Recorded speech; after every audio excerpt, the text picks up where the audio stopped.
Now, let's see what are the differences between prepaid cards to debit cards. A prepaid card is not the same as having a debit card. Moreover, banks link debit cards to checking accounts. You can't link a prepaid card to a checking account.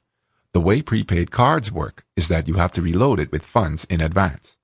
For the most part, you aren't able to spend over the amount of money you currently have on the card. For some users, overspending can occur on a checking account and with a bank debit card if they opt in to the overdraft protection program. Moreover, this means that the bank can charge you a fee if they have to cover an amount they don't have in their checking account. Their bank will require them to pay the overdraft fee as well. Another thing to note is that prepaid cards have fewer protection features than debit cards. Typically, features that cover lost, stolen, or other unauthorized charges are not included with prepaid cards. As of to date, the CFPM made a rule that requires prepaid card issuers to cover these type of protections.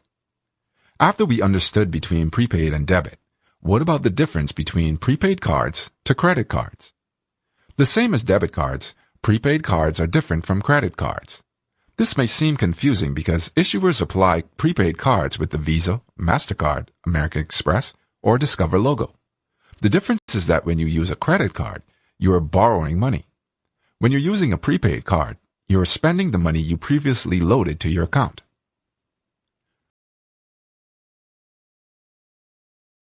That's it for now. On our website, you can find more posts as well as calculators and other financial tools. Do you consider prepaid cards?